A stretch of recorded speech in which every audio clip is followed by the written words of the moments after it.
Good morning, everyone. Joe here at SportsGrid. It's Monday. We've got 2 NFL games. I can't wait. Let's have a cup of Joe. Okay, if you're looking for my best bets between the Jacksonville Jaguars and the Buffalo Bills, you have to head on over to the SportsGrid app and check it out for the Madden Quickie. 3 bets in under a minute, my 3 favorite bets of this game. We're going to talk that game. We're also going to talk the Washington Commanders taking on the Cincinnati Bengals. Now, it's do or die here for the Cincinnati Bengals. 0-2 on the season. This team has playoff hopes. Teams since 1990 that have started the season 0-3, only 4 have made it to the playoffs. So the Cincinnati Bengals are going to give it all they've got tonight. I think they'll have success with their aerial attack. And T. Higgins is back in the lineup for Joe Burrow. I'm expecting the connection out of them.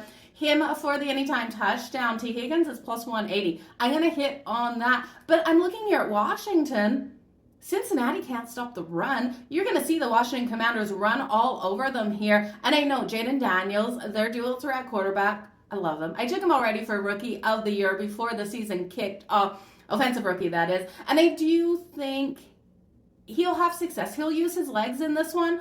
But I want to look at Austin Eckler, the former Charger, out here for the anytime touchdown. Plus 390. We know that he can get those yards on the ground, and I do think that they will get him the ball and he'll get in the end zone. So as far as this total, 46.5.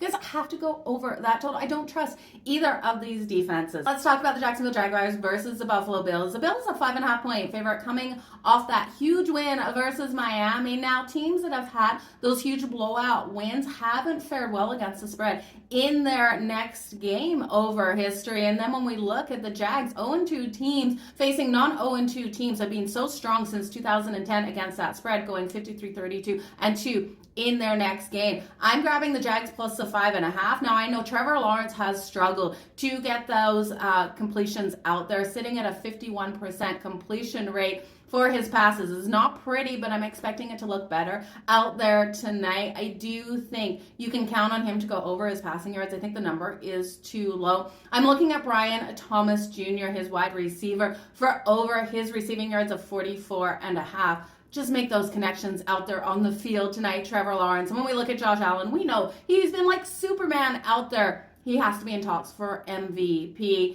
He's putting the weight of this team on his shoulders. We know he's able to get in the end zone with his legs. Those props are juiced. I do think he leans on Cook and that run game here as well. You can look at Cook for over on his rushing yards. You can also look at him over for his receiving yards. That receiving yard number is 10.5. He's been going over that. You could look at him for rushing and receiving combined at 84.5, and that's where I would go with this one. But you guys, all the best in all your bets. Remember, best bets in the Jags and Bills game is over on the SportsGrid app, so check it out. Appreciate you guys for joining me for a cup of Joe.